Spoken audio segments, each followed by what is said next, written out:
Peace. Today is Monday, February 25th. Making today's math. Wisdom, power, refinement, all being born to God. That's right. Wisdom is your wise words. Power is the truth that your wise words produce. And God is your true essence. Peace.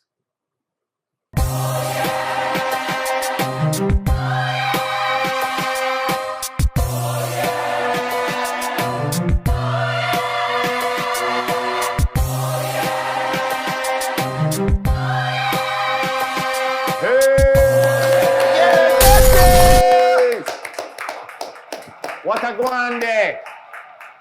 I'm Lord Jamar. I'm Digger. We got Fact Checker Rage in the house. Present. We got our motherfucking supreme team of interns in the house. My man Sid, Johnny Fastlane. We got Corey on the sound. Hopefully everything is proper. We got a million mics on We got deck. a million mics on. It's about 6-7 microphones in this okay, and there's one vicinity. So I got my man Chinese Puff Daddy in the house. We might bring him in later to chop it up with us. So listen, if you'd like to donate to the show, go to cash.me/$Yanadameen, patreon.com/Yanadameen, or Yanadameen.com/support. Shit is getting real over here. The fact that we moved to a bigger, studio and we're doing bigger and better things means we now need bigger and better equipment. And this shit costs some real fucking money. I'm not in the fucking habit of begging nobody, but we coming to a point where we really need the fucking viewers to fucking kick in. We getting offers from other entities, let's just say, hey, bring your show over here onto my channel and that, Listen, we striving to, keep this independent. And because we play the integrity game over here. We play the integrity game over here, and we're gonna build on that in a second. But in order to play that game, we striving to do it where we keep our integrity and we get the bag, but the bag's gonna have to come from the people because other people with integrity. Because we don't want that other bag. You see what I'm saying? We don't want those other bags. Please don't force us into that situation. So, that's all I'm gonna say on that. Word. But anyway, how you, Queen? I'm good, man. I'm good. Okay.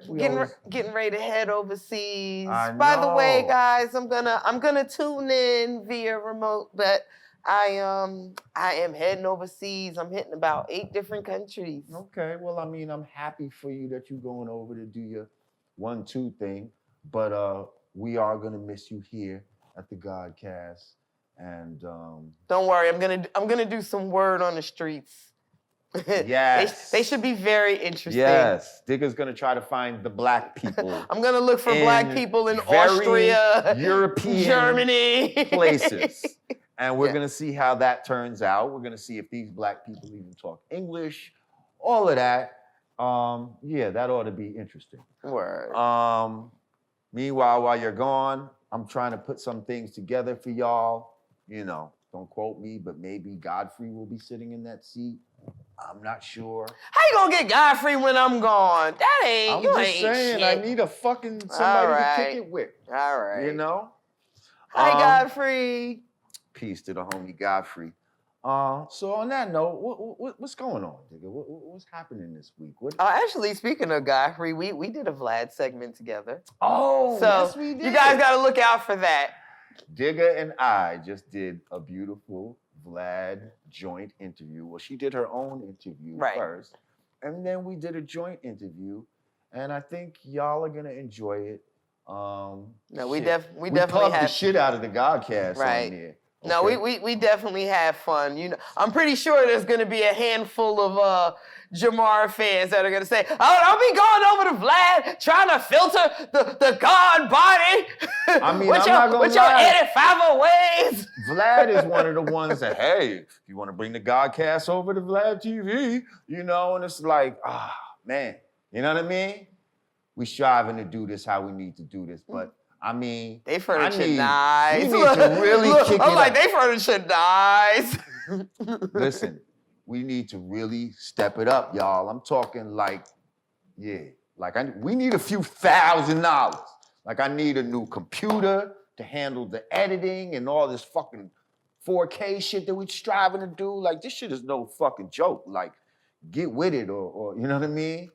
Or we're gonna have to figure some shit out. But anyway. Anywho. So something broke actually right on the cusp of us finishing our last segment. episode. Yes. And that was? That was the exchange between MoNique and Steve Harvey. Steve Harvey. Mr. Family Feud. Yeah. Mr. King's of Comedy. Yes. I mean,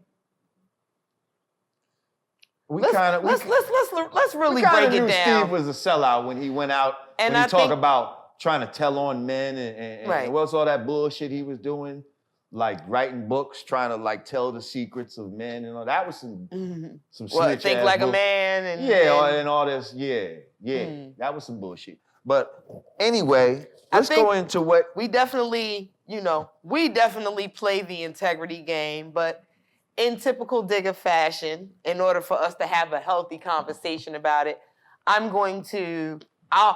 attempt to see Steve's perspective. Oh. Y'all know I love. So she's gonna just be the resident 85. Right now, I'll be the resident 85. She's gonna take us to 85th Street. Because I think there were valid points on both sides. Although, let me make this disclaimer: I stand for the side of integrity. But we're going to break it down. Let's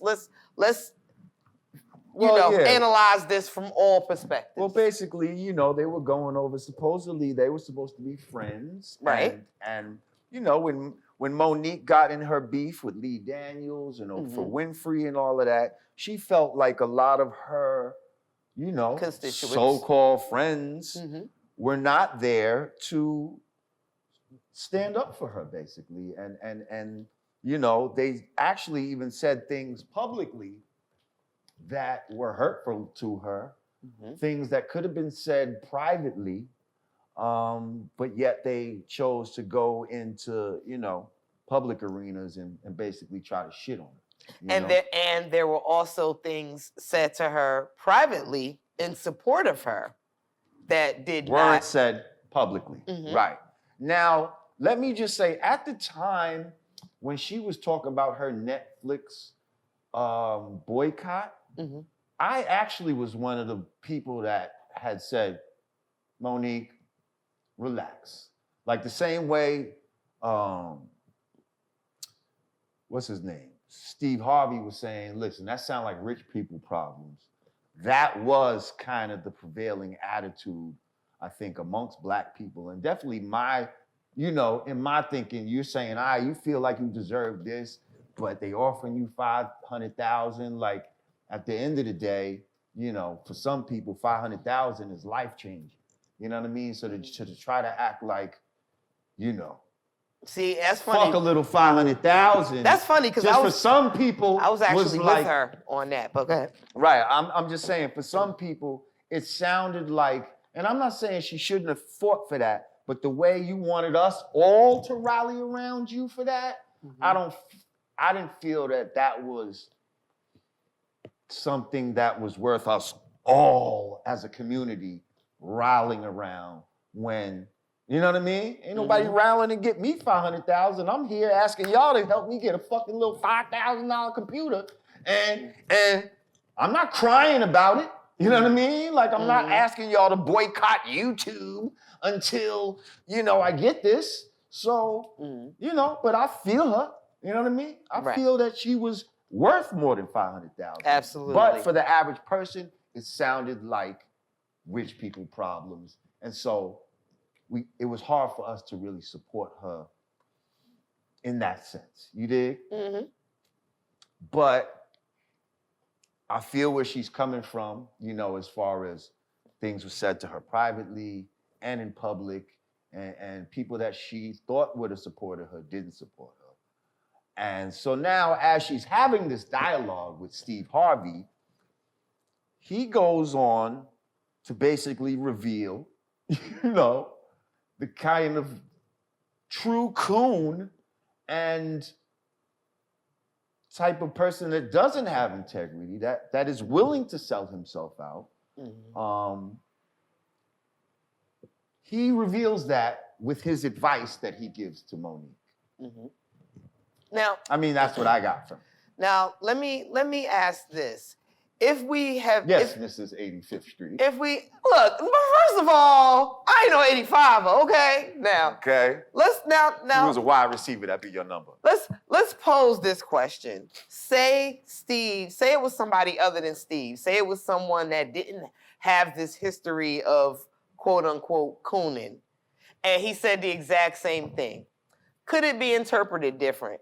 Because one of the things I did get from what he was saying was, at the end of the day, this is the money game. And there's nothing wrong with you playing the integrity game. But if you want to play the money game, you can't do that over here. Like, I don't think he was necessarily wrong laying out what she needs to do to play the money game. Like, you can't wave the integrity banner, but demand money from white folks. It's almost like the same way we complaining about, we're complaining about, the Grammys and this white people platform about how they treat black people. It's like, either if we want to play that game, then that's the game. You know what I'm saying? There's a whole different set of rules. And he told her specific things. He said, your husband at home can't be your husband over here. And I've read several different things about how her husband conducts business. I'm not saying it's good. I'm not saying it's bad. He's just... Right. But... that guy. I also saw an interview where she was talking about how, they almost try to do a divide and conquer, where they don't want these women to have their man with them because...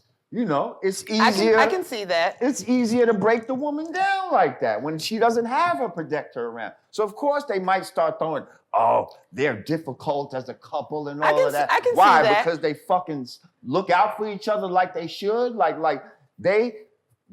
She said it. People looked at her like it was odd that she always had him around, but she's looking at it's odd that your man is never around. Think about that. Like, these women are moving around, moving and shaking amongst sharks with no fucking shark cage around them. They just swimming in the water. Like, that man is supposed to be that protection around you so you don't get bit by these fucking sharks. But yet they'll say all that shit a ploy. I don't know. Maybe he is a wild nigga, but I'm just saying. I don't know his business acumen. Like, I don't either. Is he just... But I know these motherfuckers play the game of divide and conquer. I know that shit. I mean, that goes without saying. Another thing, he said to MoNique, he said, it's consequences to telling the truth. Now, what I got from that was, and even... Which is some sucker shit, though, to say. I mean, that's sucker shit. Because that's trying to... But it's real shit. Yeah, it's real shit. It's trying to discourage people from telling the truth. There's consequences to everything. But There's consequences to telling lies. There's consequences to being a sellout.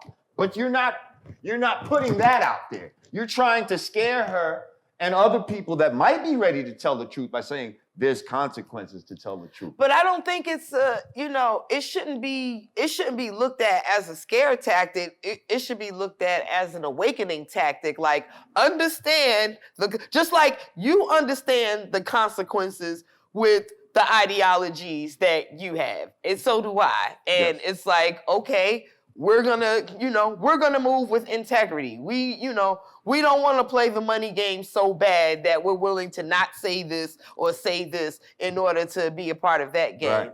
So, to Steve Harvey's credit, if I can give him any credit, he's telling you, if you're trying to play the money game and get all that you think you're worth, you can't do it that way.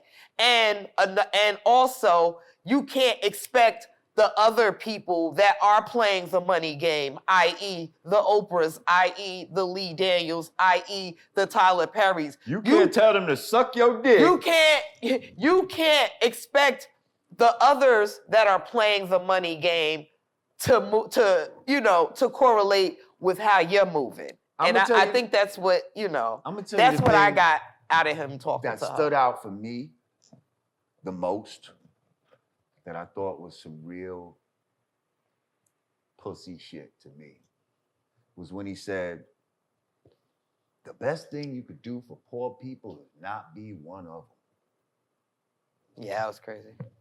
I was like, really, Steve? That was crazy. The best thing you can do for poor people is not be one of them. Like, to me, that was the most sellout shit that he said. Yeah, because out of the whole interview. because that's a part of the mentality of like money's just gonna fix all our problems when it's actually. Hey, listen, our problems are way deeper. He's trying to act like, listen, I can't save these people. I can't help my people. I can't reach back and do, you know what I mean? I can't help those that might need some help. The best I can do is keep myself afloat, keep me and mine's good, and not slide back to where they at. Like, that's his fucking mentality. Like, and that's the type of mentality that capitalism breeds. You see, capitalism is engineered to put the individual above the collective. Now, I'm not talking about communism or socialism. I'm just talking about good old, caring about the majority, now, like caring about humanity. Now let's give a specific example of that. Take somebody like a Tyler Perry, who, people have. I've heard all sorts of opinions of him. He puts on a dress, this, that, and the third. However, he will employ the most Black actors and actresses. Everything that he over the holidays, he went into a Walmart in the ghetto and just paid everybody's layaway. Let's talk about that, though. Hold up. Okay. That little thing that he did with Walmart, that was cute and all, but at the end of the day, he just paid Walmart. He gave Walmart money. Like, instead of paying down those people's layaway plans, why not set up business loans or something? I mean, that was just one thing he did over the holidays. What I'm saying is, if you think about it, it wasn't for press. It wasn't for.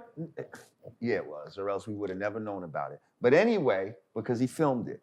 Anyway, but at the end of the day, he gave $200,000 to Walmart, one of the richest fucking companies in the world. Those people didn't benefit other than, they got some toys and some consumerism, and now next year. But let's talk about the hundreds of people that he employed under his umbrella. Beautiful. And what I'm saying is, there's positive and negative in all things. There's never going to be like something that's 100% negative or 100% positive. You're always going to be able to find, you know what I mean? I'm here smoking a blunt right now, talking about positive shit. But somebody will say that this is negative. Actually, I did see one of our commenters say, I had to unsubscribe because they're getting high on set. Yeah. I'm like, we are. I don't touch the blunt, if y'all haven't noticed. Yeah. I'm a lady. I don't smoke on camera. Not on camera. But you do smoke. Look, thank y'all very much. I'm just trying to cite an example of, I guess, the science behind the madness in that statement, and I use Tyler as an example because I know he is well, wait, the science behind the madness of the statement of the best Steve, thing you can do for Steve Black Harvey's people is not, for poor people is not become one of them. Yeah, How are you tying Tyler Perry into that? No, I'm using Tyler Perry an example because he's someone that plays the money game and has been scrutinized, but he uses his platform for a greater good that employs hundreds of Black actors and actresses in studio hands. Like, I wonder, with all the shows that Steve Harvey does have, like, does he demand shit like that? Like, see, I don't know. I was just wondering if that. I doubt it. Because he doesn't. From that if statement, that's something. From that statement, that would lead me to believe absolutely not. He doesn't do that. Why would he be like, you know what? At Family Feud, I need at least 30% of y'all to be black, or you know what I mean? 10% to be female, and 5% handicap. I don't know. Like, there's a lot of shit. And matter of fact, that I think about it, what happened to the handicapped people? Remember back in the days when handicapped people, like, they seem like they just got trampled by like the gays and all other kind of special interests. Like, yeah, it seemed they're still around. But what I'm saying is they seemed like they had a bigger voice. Like, you know what I mean? Like when you talked about inclusion, they would always talk about handicapped people. You don't hear about that as much anymore. I swear you don't. You don't. Yeah, this is true. I do see him though every time I go to Walmart. I mean, they do have the best parking spots though. They did get that out of it. Just saying. And 2019, black folks are still waiting for our tangibles. Damn it, we always the last ones. Can't even get a fucking, like, what could we get good? Like if they gave us something, what would be special for the black people? Could we cut to the front of the line at Great Adventure? You see, like, like this is a special black people's cutting line. Like that's what I'm saying. Like, if we got reparations or something, or if there was something that I need something special. You see what I'm saying? Like they used to have the whites only water fountain, and then the black people. But now they got the handicap. What could we have that's special? Like honestly, all jokes aside, a tangible that I would like to see a president campaign on would be making excessive force by police officers to unarmed black people a mandatory charge.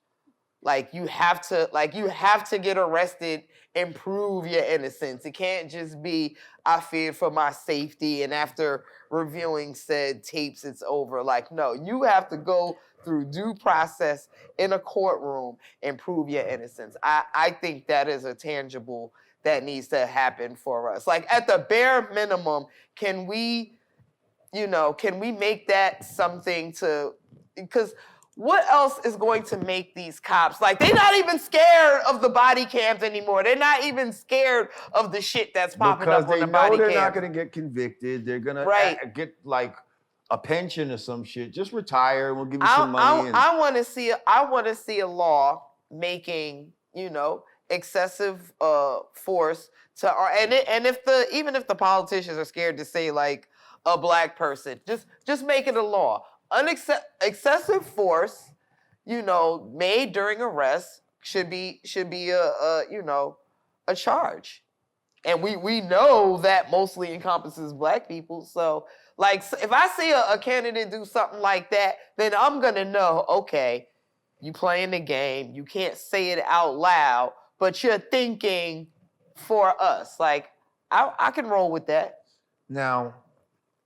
Now, before we go to break, at the best, how about our reparations be free college for all African Americans? Not bad. I mean, that's a start, but I still think that's not enough. Oh, I don't think we can ever. College is the price of college is arbitrary. Like I don't think from one college to another. I don't think they can ever pay us back fully, but. How about you put some money in people's pockets too, or just make certain things, business loans easier. I don't know. We got to sit down. I don't have it right at this moment. If you're not gonna give us the fish, give us the fishing rods and the hooks and the motherfucking bait, and we'll take it from there. We'll figure it out. But before we go to break, just to summarize, and I'm almost feeling like people like Steve Harvey, because we saw his little stand-up where he was talking about he'd be a monkey, and this was years ago, what he would do for $4 million. So it's almost like one of those things when a person tells you about themselves, believe them. Do we need to start, like, institute like a Yanadameen Coon Award that can be like it's possible given out? It's possible. Like on a weekly basis. I don't know. Like I think Queen I- Radio got I Cocksucker of the see, Week. Let's you give know, a Coon interns Award. going like, yeah, that sounds like a good fucking idea. Well, hey, you know, I think the first, you know what I mean, Coon Award goes to fucking Steve Harvey for this bullshit about, you know, the best thing you can do for poor people is not become one of them. Like that is just so, Yeah. I don't give a fuck about, you know, my people. I'm just going for self. I'm a true sellout. Like that's what that screams to me. And that's some coon shit. And so give that man the fucking, you know what I mean, Coon Award. Clap it up. Congratulations, Steve. Congratulations. We'll figure out what kind of, you know, ancillary prizes you get. But listen, we're gonna take a break. A blackface doll. Hmm. This A what? Gucci blackface Yeah, sweater. Gucci sweater. Right. Did you see the meme? Oh, did you show me that?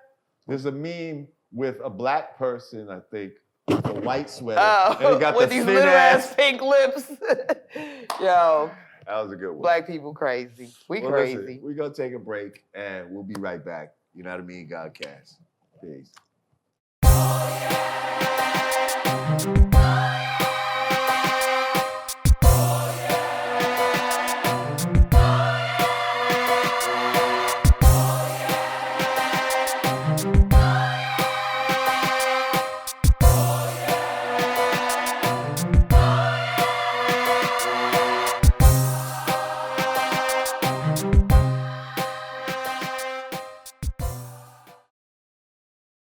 Brooklyn's historic The Black Lady Theater is now taking bookings.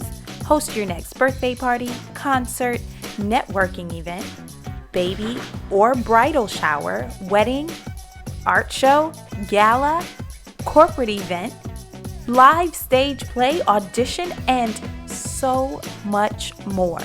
At the one and only The Black Lady Theater. Mention code GODCAST for 15% off your rental fee.